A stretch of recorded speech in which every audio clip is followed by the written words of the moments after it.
नमस्कार दोस्तों, मैं अखिल दत्त स्वागत करता हूं आपके अपने यूट्यूब चैनल नॉलेज फैक्ट पर। आज का टॉपिक है ऑक्सीकरण तथा अपचयन। दोस्तों, आज हम ऑक्सीकरण तथा अपचयन के बारे में समझने वाले हैं, जो चैप्टर रेडॉक्स रिएक्शन के अंतर्गत आता है। तो दोस्तों, चलिए वीडियो को बिना देरी किए हुए स्टार्ट करते हैं। तो देखिए दोस्तों, ऑक्सीकरण यहाँ पे बात कर रहा है ऑक्सीकरण ऑक्सीडेशन। तो हम इसको समझते हैं। पहला नंबर हम डालेंगे। पहला पॉइंट है ये, किसी पदार्थ में ऑक्सीजन या विद्युत ऋणात्मक तत्वों का जोड़ना। ठीक है दोस्तों, अगर किसी पदार्थ में ऑक्सीजन या विद्युत ऋणात्मक तत्व जोड़े तो वो ऑक्सीकरण कहलाता है, वो रिएक्शन ऑक्सीकरण कहलाती है। ठीक है दोस्तों, हम समझते हैं कैसे। ओके, हम समझेंगे कैसे कहलाती है जी भाई, ऐसे थोड़ी कहलाएगी जब तक हम समझेंगे नहीं। देखिए, ऑक्सीजन का जोड़ना पहले है, ये डाल लीजिए ऑक्सीजन का जोड़ना।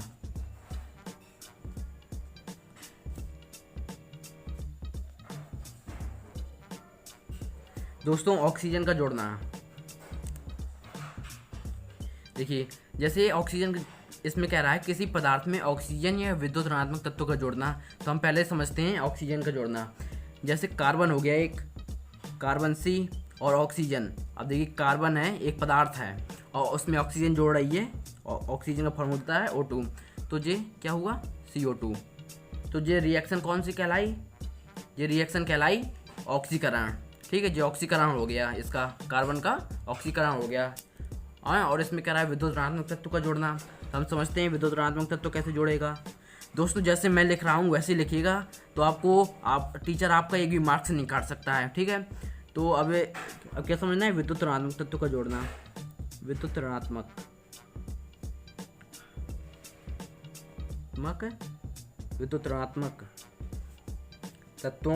तत्वों का जोड़ना। ओके, अब देखिए, जैसे हमने एक फेरिक लिया Fe, ठीक है दोस्तों, और हमने लिया Cl2 क्लोरीन ले ली। ठीक है दोस्तों, अब हमने क्या किया, अब देखिए विद्युत ऋणात्मक तत्व Cl है, तो Cl विद्युत ऋणात्मक तत्व है, तो हम क्या करेंगे, Cl2 ले लिया। अब फेरिक में Cl2 जोड़ा तो क्या हो जाएगा, FeCl2। तो दोस्तों, अब हमको रिएक्शन बराबर करनी पड़ेगी। तो हम यहाँ पे क्या करें, 2 का गुणा कर दें, और इसमें इसके आगे भी 2 का गुणा करना पड़ेगा। ठीक है, तो Fe 2 हो गए और J भी 2 हो गए। अब देखिए, Cl2 1 है, और नहीं, Cl2 यहाँ पे 1 है और Cl2 यहाँ पे कितने हो गए, 4 हो गए। तो अब यहाँ पे भी हमको किसका गुणा करना पड़ेगा, 3 का।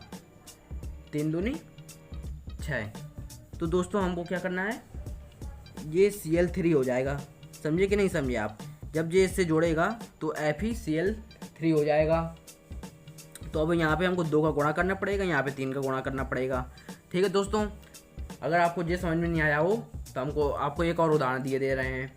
जैसे हमने एक ये ले लिया Sb प्लस Cl2 क्लोरीन का ये सूत्र। अब क्या करेंगे यहाँ पे, अब ये हो जाएगा SbCl3 हो जाएगा, ये 2 है 3 में बदल जाएगा। अब यहाँ पे क्या करना पड़ेगा हमको, अब हम यहाँ पे क्या करते हैं, 2 का यहाँ पे कर दें, 3 का यहाँ पे कर दें और 2 का यहाँ पे कर दें। अब दोस्तों, रिएक्शन बराबर हो गई, तो अब ये ऑक्सीकरण है। अब इसका दूसरा पॉइंट क्या कहता है, अब इसका दूसरा पॉइंट हम समझते हैं।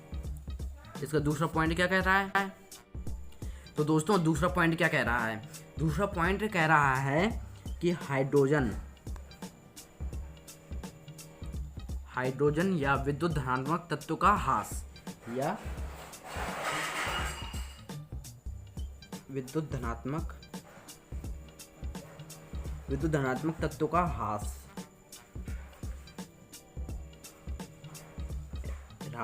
तो दोस्तों, आप सोच रहे होंगे कि हम यहाँ पे मतलब रिएक्शन क्यों लिख रहे हैं। दोस्तों, केमिस्ट्री में रिएक्शन ही मेन होती है।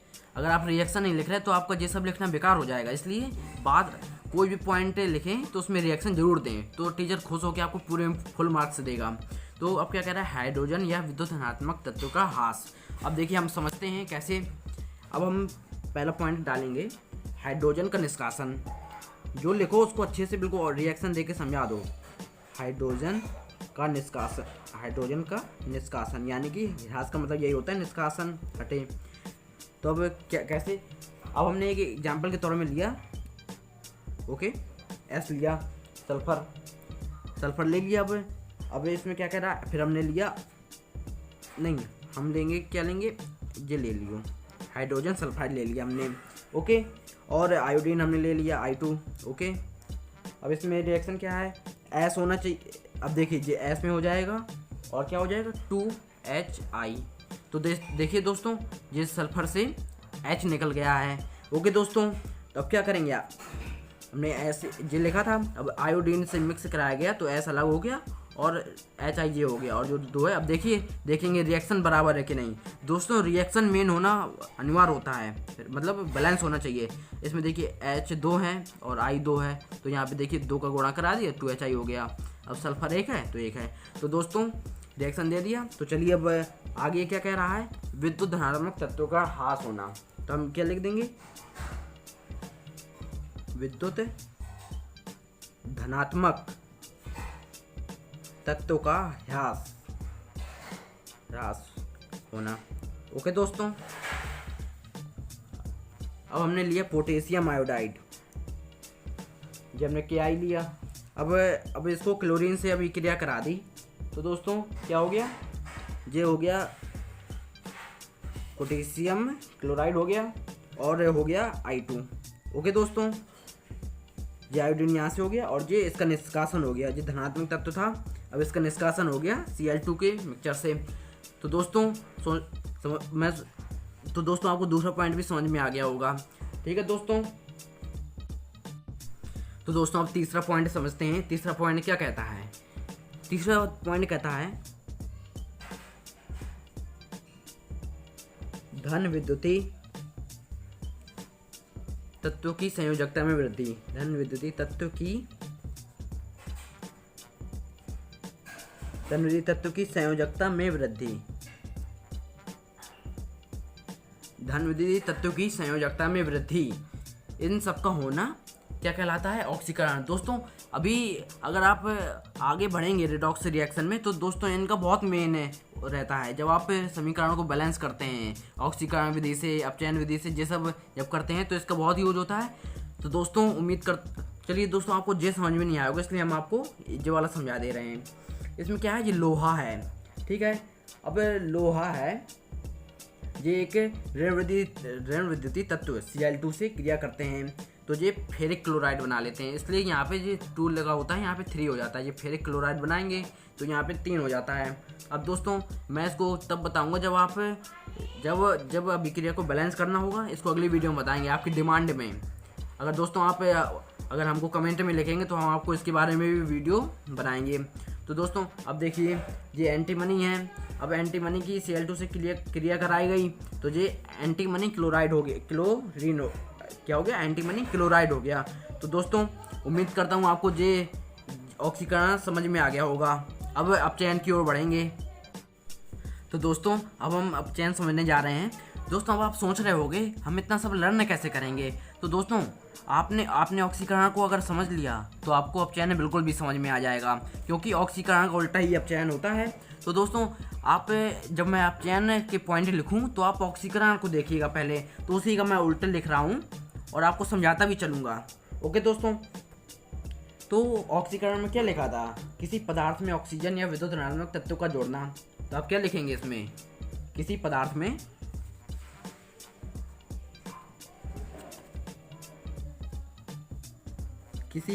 में ऑक्सीकरण, बिल्कुल उल्टा लिख देना है।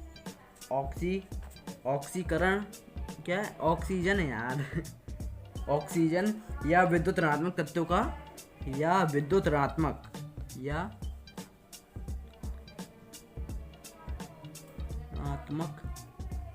किसी पदार्थ में ऑक्सीजन या विद्युत ऋणात्मक तत्वों का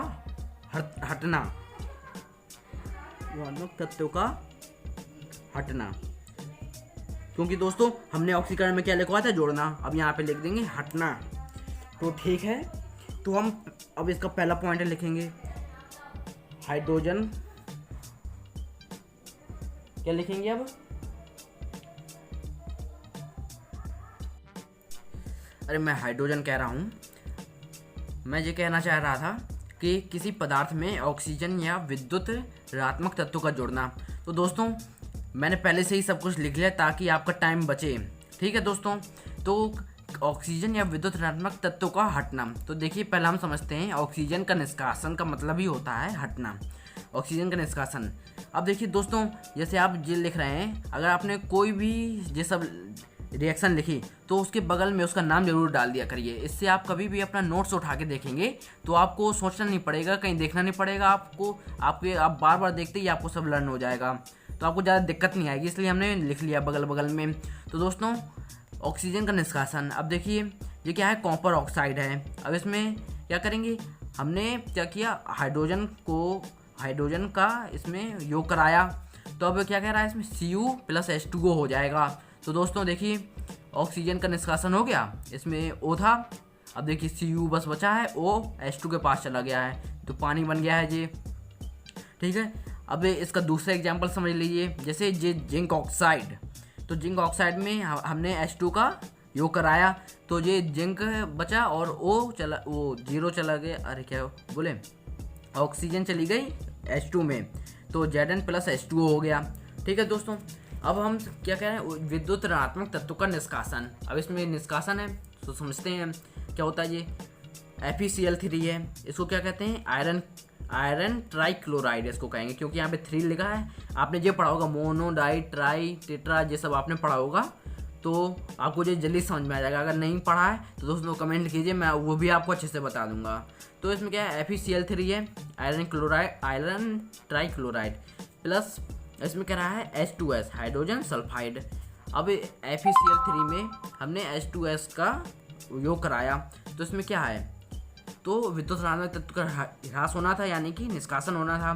तो क्या हुआ, FeCl2 हो गया और यहाँ पे 2S वो HCl आ गया और S था जो विद्युत ऋणात्मक तत्व वो निकल गया। अब दोस्तों अब इसमें बैलेंस कराना रिएक्शन को बहुत ज़रूरी होता है, मैंने तो पहले से ही बैलेंस कर दिया है। दोस्तों अगर आप कमेंट कीजिए, मैं आपको दूसरे वीडियो में रिएक्शन बैलेंस कराना सिखा दूंगा। तो दोस्तों इसमें क्या है, Fe1 है, ठीक है। तो अब देखिए बैलेंस पूरा हो चुका है इसमें, तो अब कोई दिक्कत वाली बात नहीं है, तो इसमें करा दिया और निकल चुका है। अब देखिए दूसरा पॉइंट पढ़ते हैं, हाइड्रोजन या विद्युत धनात्मक तत्वों का जोड़ना। ओके, दूसरे पॉइंट में, और वो ऑक्सीकरण में क्या था, हाइड्रोजन या विद्युत धनात्मक तत्वों का हटना, निष्कासन। तो अब इसमें जोड़ना लिख दिया, कोई यहाँ को लड़ने करने की जरूरत नहीं, बस आपको समझना है। ठीक है, तो जोड़ गया। अब हाइड्रोजन का जोड़ना, H2 हाइड्रोजन का जोड़ना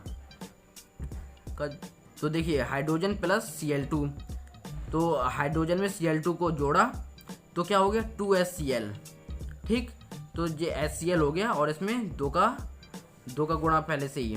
अब विद्युत धनात्मक तत्व का जोड़ना, तो CuCl2 है, अब Cu हो गया, तो अब ये क्या है, कॉपर डाई क्लोराइड, ये डाई पढ़ेंगे क्योंकि 2 लिखा है, कॉपर डाई क्लोराइड। अब जो कॉपर है, अब इसको जोड़ा, योग किया तो Cu2Cl2 आ गया।